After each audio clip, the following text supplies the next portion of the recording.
Start to stream. That's always the hardest part.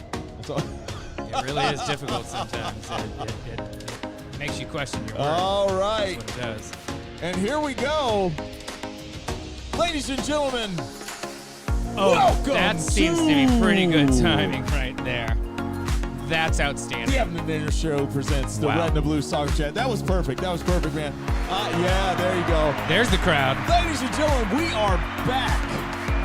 We are back. The boys are back in town. Just call me Axel Foley. Woo! And call him Judge Reinhold. No. That works for me.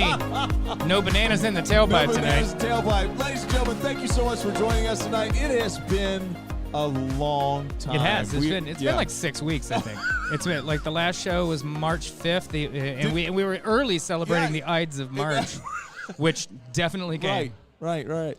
Did we seriously just kind of take a weekend at Bernie's type thing there going on, man? I think we kind of had to. It was just life gets in the way, and I think everybody understands that. So But here's the thing: we're back.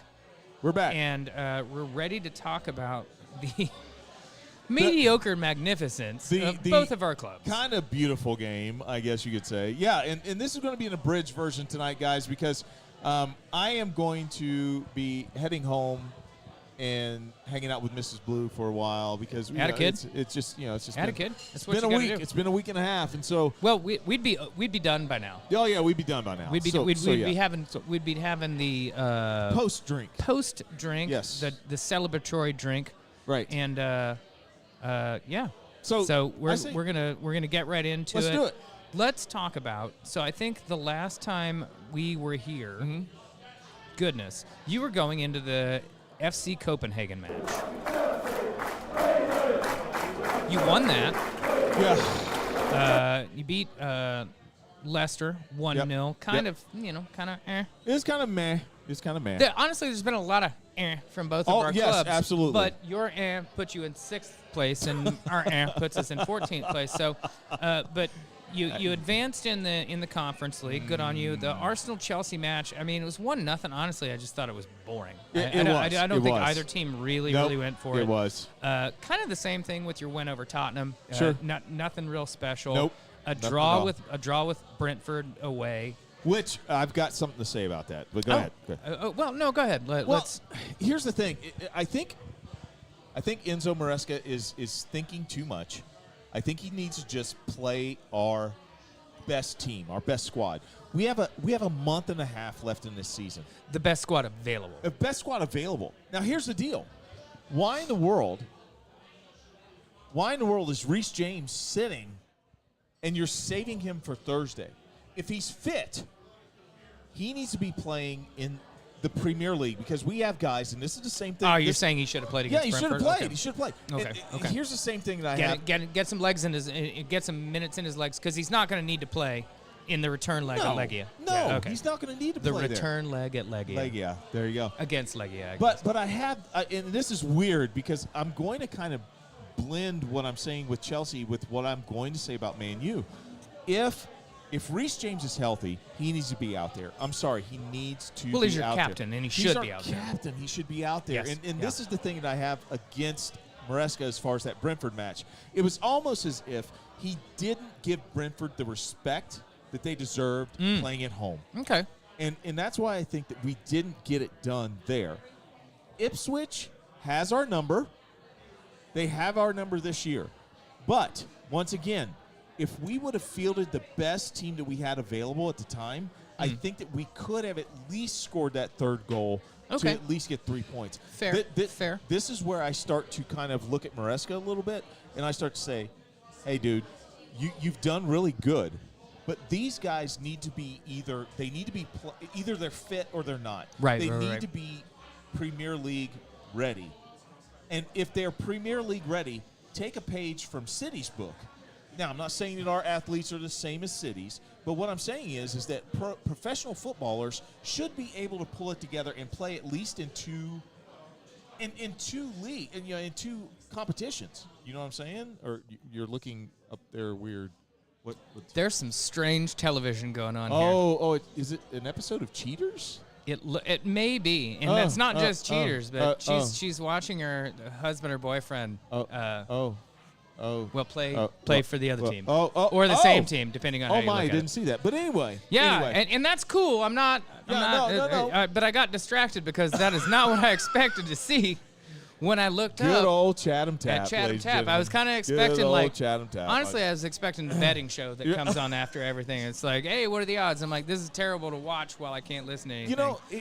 Here's the thing that I want to say. Yes, March was very mediocre. March was mediocre, except for that March 16th match against Arsenal. The fact that we held them 1-0, I was very happy. I was like, you know what? We had chances. We had chances to win that match. And I was like, okay, I was very positive going into April. April has been incredibly underwhelming for me. Even though we got 3 points against Tottenham and we beat Legia 3-0 the first leg, the other two matches are matches, Aaron, that if you're a team that is in the top 6, the other two should be matches that you take care of. I'm sorry. I appreciate Brentford. I know what they can do. I know how hard they play. We had so many chances. I watched both of these matches. We had chances in that match to literally take control of it, and we didn't take it. We had chances in Ipswich, especially the second half, to totally blow that match open, and we just didn't get it. Now, here's what I will say. Chelsea is facing right now, in the summer, there are rumors swirling around that there's about 17 players on Chelsea's 564,000-man roster that they're looking to it's kind of absurd. They're looking to get rid of. But these players are absurd. Now, Mykhailo Mudryk needs to be gone. I saw him referred to as Ukraine Bolt today. Ukraine Bolt. Wow. He's going to get suspended. He's already suspended. Well, he is suspended. Performance-enhancing drugs, they sure didn't help his performance. But anyway, he's going to get suspended, so we're not going to be able to use him. Fofana needs to go. He hasn't played for how long? He hasn't played. No, not Fofana. Mudryk hasn't played. Well, Mudryk hasn't played. I mean, they know he's in trouble, so they're not playing. Exactly. Fofana needs to be gone. And I'm sorry, I have jumped off the Nkunku wagon.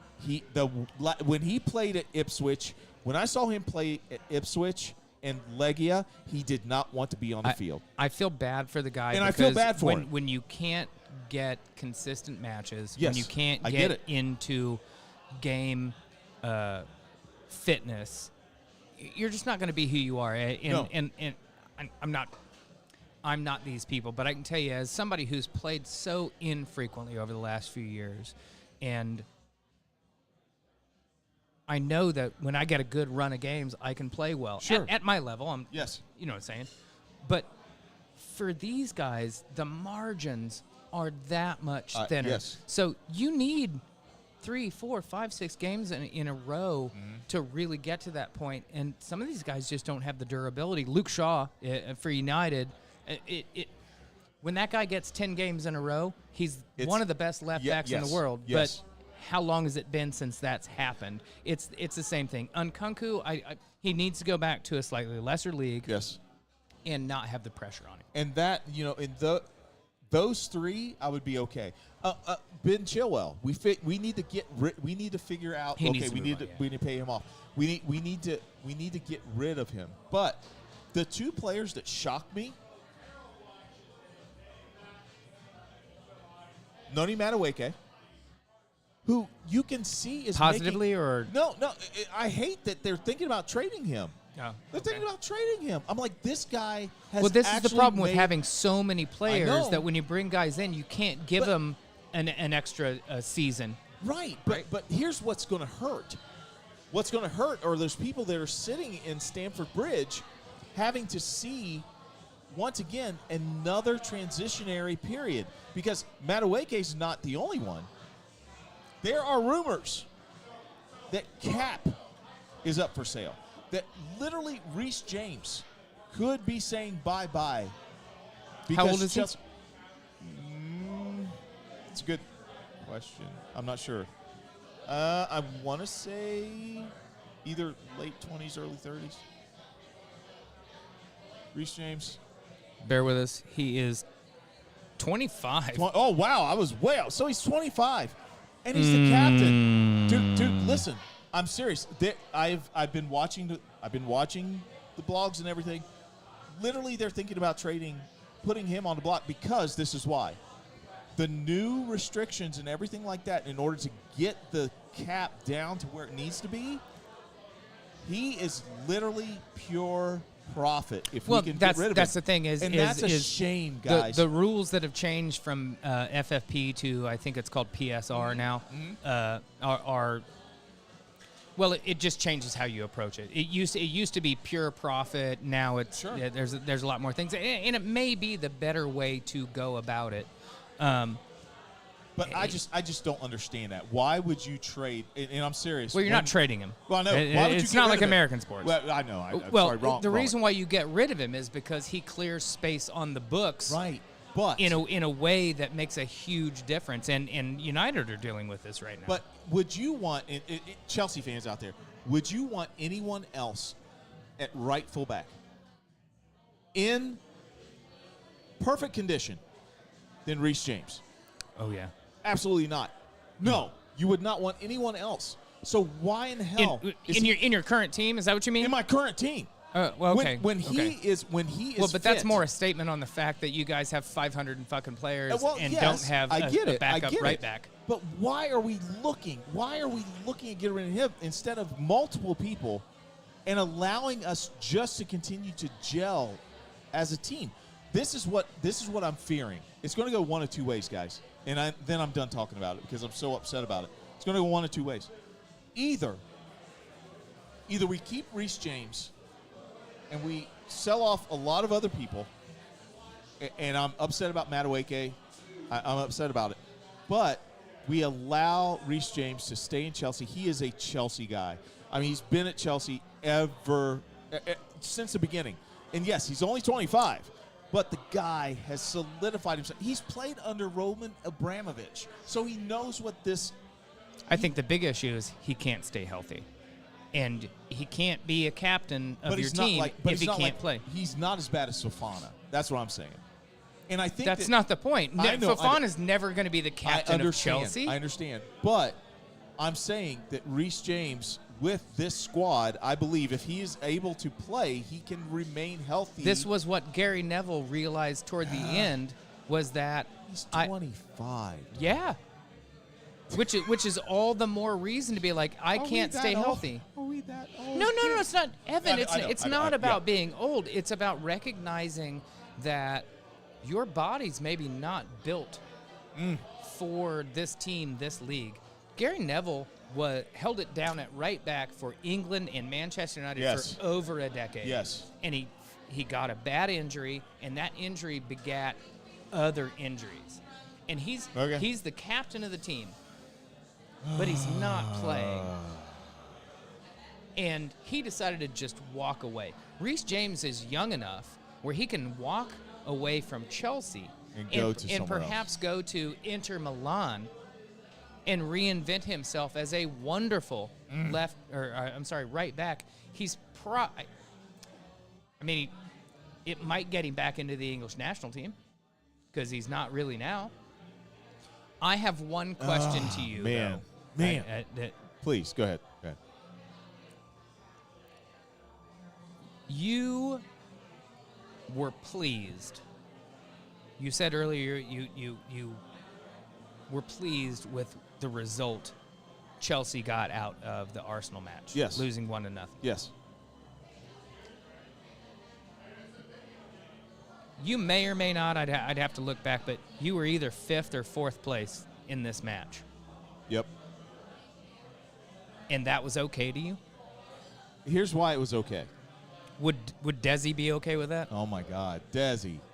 Where would Desi be? I almost wore the Liberia jersey for Desi, but it was a little too cold out, and the Liberians can't handle the cold. Now I've got to explain myself to Des. Here's the thing. You got to hold yourself to the Chelsea fans, not me. No, I get it. But Chelsea fans, here's why. Here's why I was pleased. Because I have the advantage of foresight because now we can see what happened in April. We actually competed with the second-place team in the EPL. But if you're expecting to be a top 4 team, shouldn't you expect to compete with them? Well, yes, and we should expect to beat Ipswich, and we should expect to beat Brentford. But you saw what happened. We got 2 points instead of 6. And that's why you're not a top 4 team. I don't disagree with you. I'm just saying. We're literally fighting for our lives to play in the Champions League next year. Because I do believe this. Mark my words. There are ways and scenarios in which 6 teams from the EPL can make. We have a better chance of making the Champions League next season than you do. Yes, you do. And with that, ladies and gentlemen, I'm done talking about this bullshit.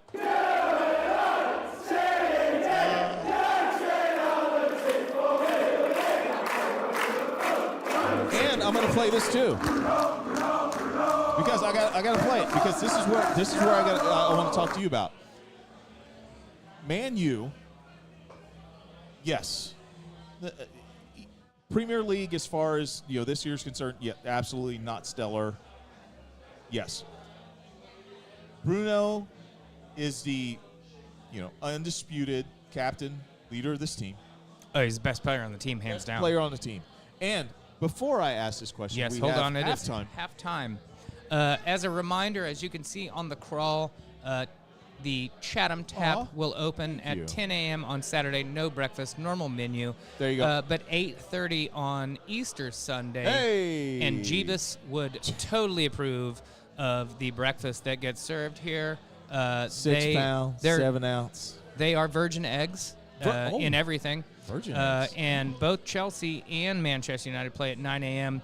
Question marks as to whether we'll be here or not. But these lovely ladies will. Yes. And as ever, we appreciate them.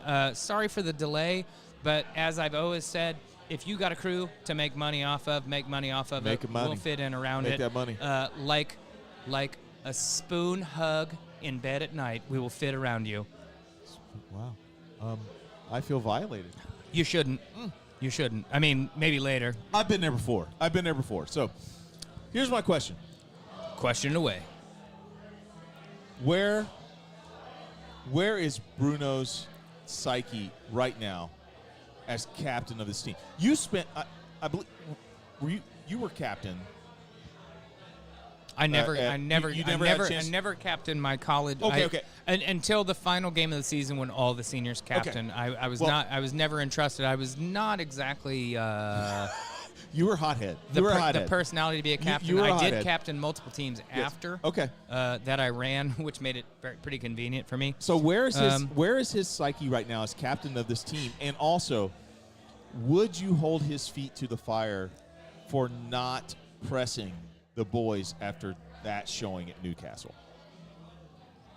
Two good questions. Bruno is a winner and a killer, and absolutely is focused on nothing more than how to win the game tomorrow. And he will lead from the front, and he will do his damnedest to win this game. Yes. He has his faults. He has his shortcomings. But the bigger issues are the quality of the players around him. I mean, what Bruno does and is capable of doing that far too many players on his team can't recognize, can't respond to, and can't elevate to is not a criticism of him. Okay? The fact that he plays a pass that somebody else should be running onto and they just don't see it. Yeah. That's not his fault. Him. He's got tremendous vision. He can and also when he drops an absolute dime on your ass in the 85th minute and you fluff it, that's not his fault. Yeah. Okay? Yep. But he's the guy who has to walk out there and say, this is what's going on. He's the captain, and to his credit, he wears it on his shoulders. He does throw his arms in the air like Cristiano. He does have that Portuguese kind of fiery, but at the end of the day, it's all about these guys. I mean, Cristiano does that because he wants to win. Lionel Messi's petulant because he wants to win. Yes. These guys want to win. So you're going to get, I think, a great performance out of Bruno tomorrow. I hope this whole team elevates itself in the way that it has against Arsenal and Manchester City and plenty of other teams. The Newcastle match, honestly, I think they've given up on the league. What I'm more disappointed in the goal that tied this up at 2-2 against Lyon. Okay. Late in the game. Yep. Than I am losing 4-1 to Newcastle. Was it embarrassing? Yes, it absolutely was. But the league, that in their minds, the league is gone. They're not getting relegated. They're not going to make the top 10. The one way to salvage this season is to win this tournament that they are still considered favorites in. And they made it hard on themselves. They could have walked into this match knowing that a draw would have been fine, which is sometimes a kiss of death. You think all you got to do is play for a draw, and then you're getting down 1-0, and your back's against the wall. Yep. Okay? 2-2. Just go out and win this motherfucking game. Yeah. And if that's not what Bruno and Diogo Dalot and Harry Maguire are saying to these guys, then there's no hope. Because these are the leaders. These are the guys who have been there. I mean, absolutely. Harry Maguire. Absolutely. Bruno's lifted a trophy. Okay? Harry Maguire has been in semifinals and finals in international competitions. Yep. Diogo Dalot, same. I mean, these guys have been there. If they aren't walking into this locker room saying, we put our boots on these guys' throats today in our own home, I don't even know what we're doing anymore. And I think that's where I'm going with my final just kind of inquiry as far as the psyche of the squad. It's got to be fragile. You know, do you not get up for every game? I mean, it didn't matter when we were playing. I didn't care if I was playing Lincoln Bible College or I was playing Kentucky you Christian say College. You want to do that, but you know some games matter more. And especially when the coach has put it. Premier League, dude. I mean, look, I think there's two sides to it. Sure. I think as an individual, you walk out and you say, yeah, I'm going to give everything I've got to this. Okay. But when a lineup has been put out that very clearly is prioritizing another match, you can still try your ass off, but you also know that guy can't do what the guy I'm going to pass to on Thursday can do, so I got to play a slightly different way. That is true. And that is true. And we did not make it to this level. We got nowhere near this. But we also made it to a level that a statistically significant number of people did not make it to either. So, yeah, I was the most hyped guy in the locker room. Come on, yeah, let's fucking get up. Yeah. But you also know when you walked out there and you're like,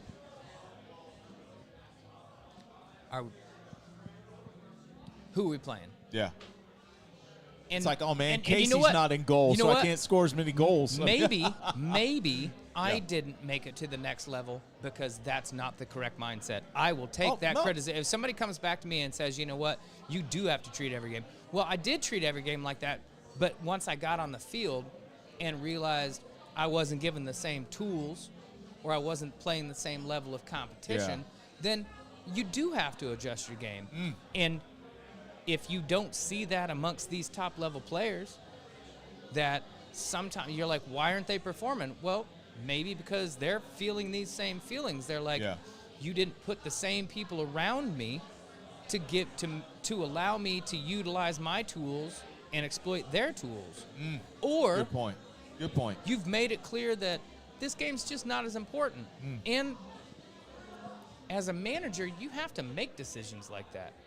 Now, Manchester United really can't afford to take a lot of games off, but much like you guys, like I would liken it to more like Arsenal. Arsenal can't win the league, and they really can't lose second place because they would have to have a monumental drop-off. Sure. Right? Right. Well, then you're prioritizing other things. You've got a squad. You utilize that squad.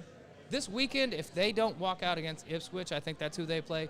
If they don't walk out against them with their B team,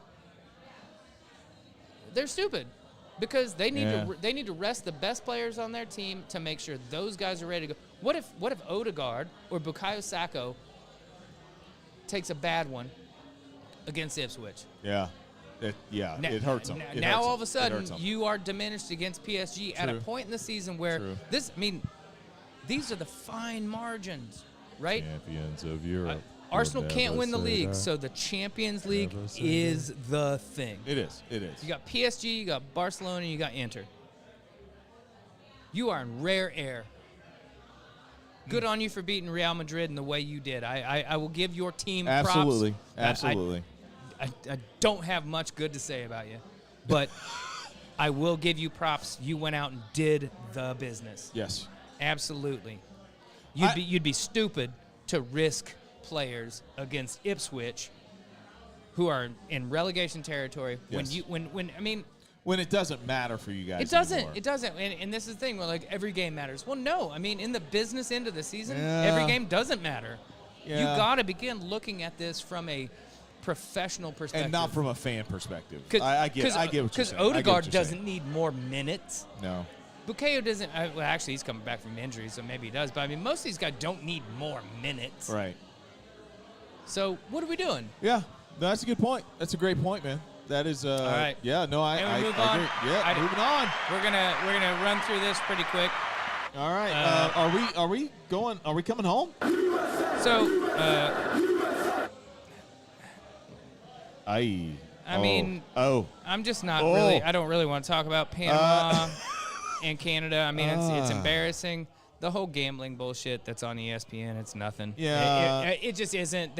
This was known. This is a headline because there's got nothing to talk about for the next month. We played Turkey in June in an international friendly. I think we play. I can't remember who we play else. And then we go into the Gold Cup. Mm-hmm. I honestly just don't care about these tournaments. I mean, I'm sorry. But we need games, and we need to play against good competition. But I just either win these games or what's the point of the World Cup? Right. So, yeah, that's that. U.S. women split with Brazil. Not a big deal to me. No, I'm not worried about that. Emma has her opportunities to experiment, and even she said, this doesn't change how we're moving forward. I mean, they're friendlies. So that's it's the point. Like, that's the point. That's the point. I mean, also Trinity being a badass in that first game. Yep. Love her. Give me a sec. Got China, and then Jamaica coming up in some friendlies. Kind of expect to be okay in that. So, I mean, that's where we are, folks. All right. I know it's a quick show. Well, let's move on to our Hey Aaron segment. Oh, we've got a Hey Aaron segment. We have a Hey Aaron segment. Yes. Who knew? Well, I did, because I want to talk about I never know these things. I want to talk about the fact, and I want to get your opinion. Ooh. The CONCACAF president, okay, Victor Montaglani. Where is he from? I'm not sure. Victor Montagliani. Well, I mean, that would be Montagliani. Montagliani. I don't know if it's Spanish or Italian or Uruguayan. He is the latest to criticize Uruguayan. a proposal. That's not a language. I don't know. To expand the 2030 Men's World Cup to 64 teams. Mm-hmm. 64 teams. In your opinion, in the Hey Aaron segment, Aaron, 64 teams. Do you want to see this, or would you rather keep it to 48 now? Yeah, because we're actually the 26 World Cup is expanding to 48 teams. Mm-hmm. Would you rather keep it at 32, expand it to 48, or expand it all the way to 64 teams, man? What do you think? Well, I mean, much like we're seeing with FIFA and UEFA and all these tournaments, it's all about making money. So at what point is what point is the World Cup just all of the qualification and play-ins that we currently do? Like, why don't you just call that the entire tournament? Why don't you just say everybody has to play here over the course of a year and a half? Okay. To do this, at some point it becomes a bit absurd on its face. I appreciate adding more teams. On its face, I like that. More teams to it. Okay. I get the point of that. Does it diminish it any? Absolutely, it diminishes it. But we keep changing the rules. What does it mean to qualify? We've got all these play-in tournaments. We've got how does the Nations League impact this? Yes. What's your coefficient and all this shit? Yep. I'm sorry, but either you decide to just play the world's largest bracket tournament, right? There's 206 teams eligible for it. Okay. You seed them. And then you just And then over play. the course of a year and a half, you say everybody has to fly to these 3 particular countries to neutral sites to play the World Cup matches. Other than that, I mean, 24, 36, 48, 64. I don't know what the correct number is. Yeah. I can tell you this. There's no better tournament in the world than the Euro. Yeah, okay. Absolutely. But now they're trying to expand it. So How do you, what's the point? Well, I mean, the very first time I went to the Euro, I believe there were 16 teams. Oh, wow. Wow. Then it went to 24. I mean, off the top of my head, I don't know how many teams there are in Europe. Yeah. But at some point, you have to say there's a cutoff. Yes. And I know everybody wants a participation trophy. Sure, absolutely. Real quick. But by the way, Yeah. the kids didn't choose the participation trophy. Their parents who never played sports. Yes. And didn't know how to tell their kids what it meant to win and lose and what it meant to recover from that. Are the ones who needed little Johnny to have a pin. Oh, man. Because I guarantee you. Listen, the drunk crowder's just going crazy I with bet you right now. I bet little Johnny was embarrassed to get the participation trophy because his mom, Karen, wanted him to have a participation trophy. And then he got beat up in the locker room because his mom, Karen, wanted him to have the participation trophy. Ladies and gentlemen, hey, real quick before we go to Aaron's final thoughts, I just want to give a shout-out to our neighbors up north. Tonight is the inaugural game for the first pro women's league in Canada. We have a view. We have a view. Oh, we've got a view. Yay. Oh, one's a view. Canadian. It's probably Canadian. It is probably a very drunk Matthias. Matthias is like, I forgot to hit play. Oh, that's awesome. They will feature a 25-game regular season schedule followed by playoffs and the national championship. It's called the NSL, the Northern Super League. And it currently has 132 players consisting of 87 Canadians and 45 internationals. So, guys, good on you. Good job. You know what I'm going to do? What are you going to do? I'm going to tuck it and pretend to be transgender and go play women's soccer up there because that's what people Drunk crowd, no. That's what people think is going on. And with that, ladies and gentlemen, we are now at Aaron's final thoughts. Guys, listen. Shorter show, but man, we packed this thing full of fun and goodness. Ladies and gentlemen, thank you so much for joining us tonight. My man, what do you got for us? Send us out tonight, brother. Fuck. I love it when you start out with a curse word. That's awesome. That's great. Yeah.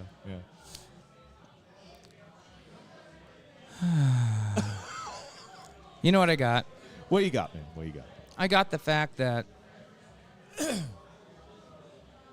there's an awful lot of uncertainty in the world right now. And unfortunately, where we're from seems to be causing that. But it is nice that this beautiful game and other beautiful games. I loved watching the NBA last night. Yep. I'm excited for the Reds in Major League Baseball. Going to see concerts this summer. Traveling. Hopefully not getting deported on my return. Oh, my. But there are still distractions in the world, and that's not to say we ignore the important things in the world. But if you do not take these moments to sit there and be an Arsenal fan and appreciate what your team has accomplished, which I will give due props. You have done something special, and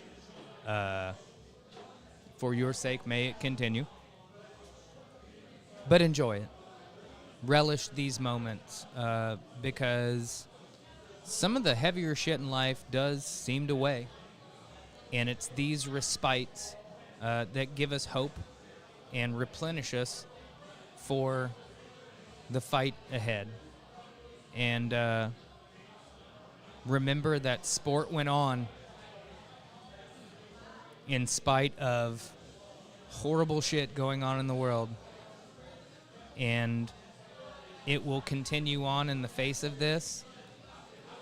And be a fan. Be a fan, ladies and gentlemen. That is my best friend, Aaron, sending us out tonight.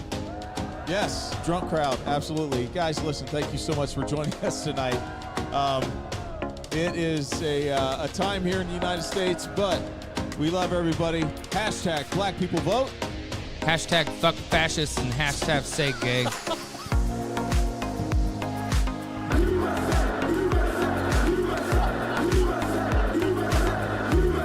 Ladies and gentlemen, we love you. Take care.